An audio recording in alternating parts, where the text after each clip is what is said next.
intentional decision to stay out of what's happening between Candace and Ben right now? Or do you have opinions on it? Yeah, there's nothing useful I can add to that. Yeah. Is that hard to make that decision when you're so public? Not really. What's up, y'all? Welcome back to the channel. So Jordan Peterson sat down with this. I don't know the name of this podcast, guys. Maybe drop it in the comments. Let me know. But I've watched a little bit of this podcast before. I think this guy's pretty cool, but I just don't know the name. But anyway, Jordan Peterson sat down with this gentleman to talk about just, I'm sure, like a whole bunch of other things.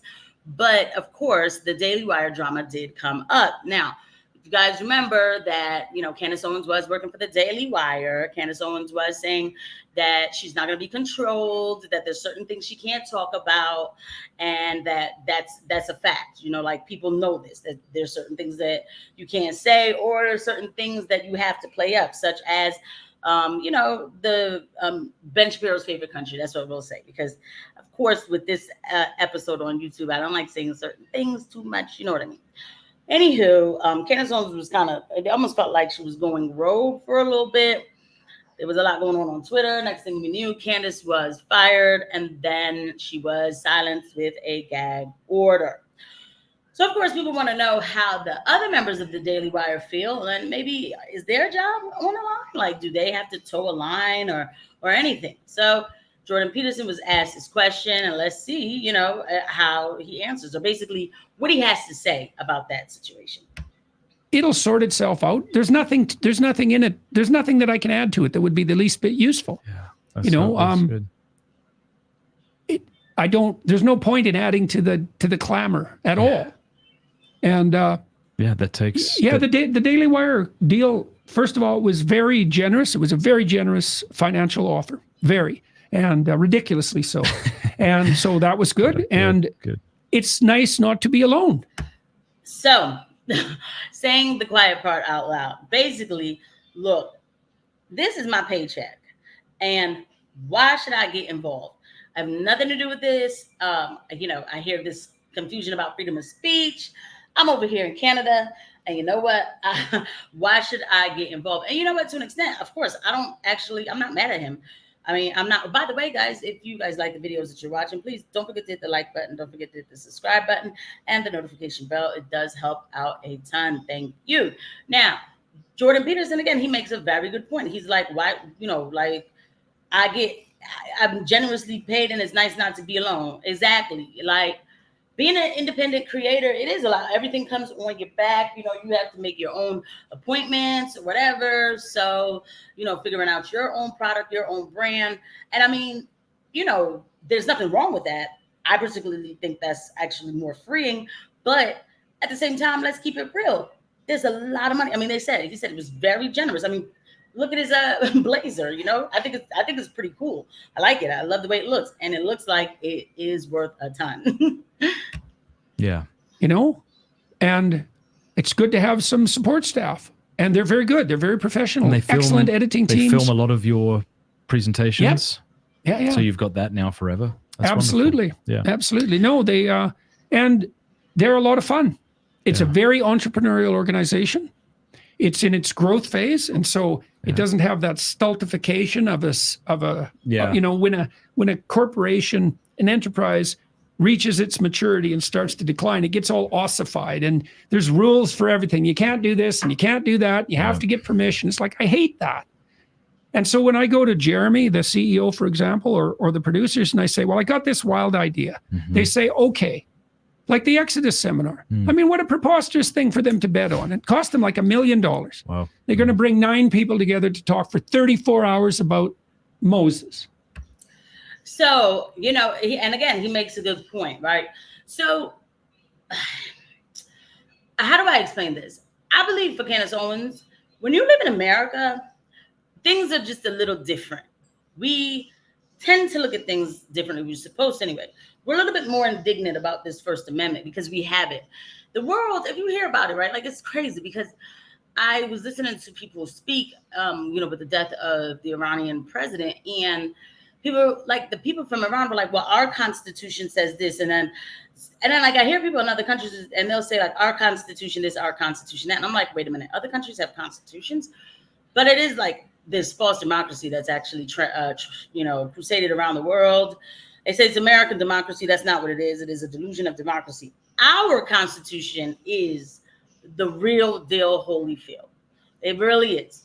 That Constitution, when you look at it in the way it's written, man, it's like, what did these people have, a DeLorean or something to come in time?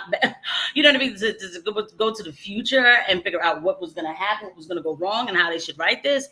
Or these people were very realistic about the ways of man, right? But not to go all the way into this big philosophical discussion, though I do like having those. But he's in Canada, and I know he's looking like, look, I am hooked up with these people, and I at least have an opportunity to talk about the things I want to talk about, or bring light to a problem that we're having. And then, I could get what I could get out of it.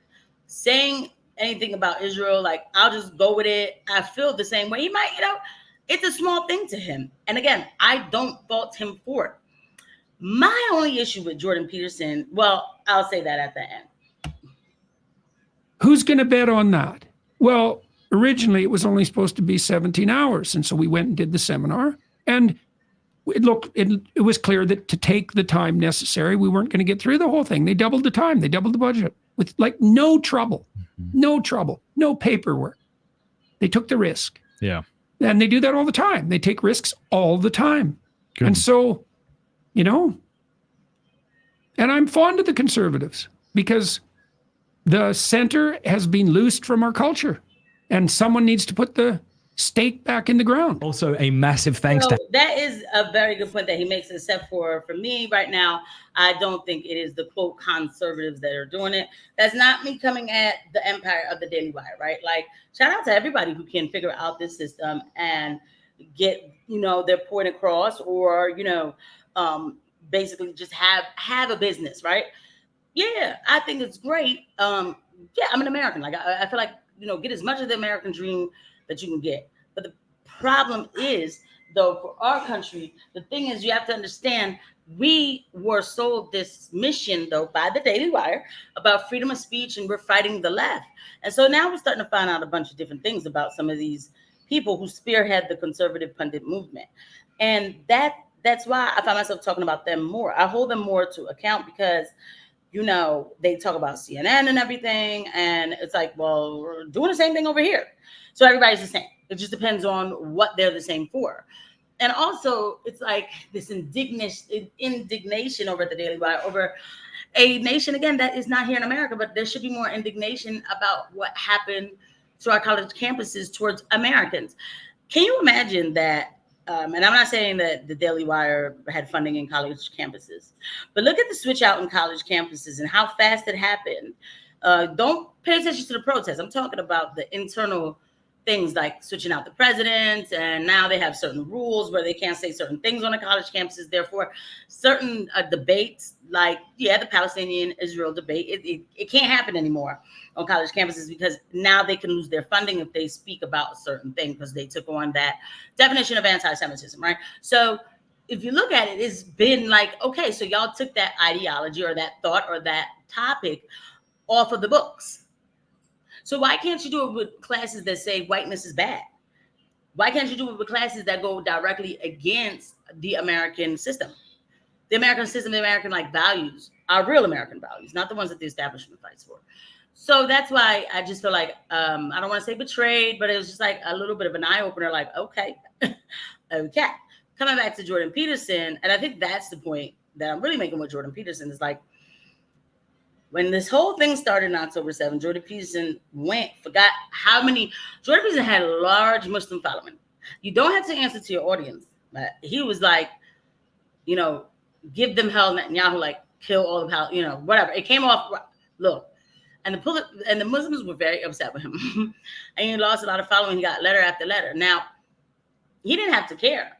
But he did care. He went on Piers Morgan and he shed a couple of tears about that. He was like, he said he didn't realize, he's like, he has nothing really he could say about that. And I thought that was pretty brave to take accountability for it. But that's the problem. It's like, we just jumped the gun. We want to be on the right side of the conservatives. And it's okay to have dissent or discerning voices or assess things in a certain way. But Anywho, but one thing though, I'm not mad at him. He said there's no reason for me to put my life at my livelihood and the little bit that I can do for Canada, I'm not going to put it at risk based on an American argument, right? Because, well, that makes sense. It makes sense to me. So shout out to Jordan Peterson still. He said he has nothing to say, and they paid me a lot.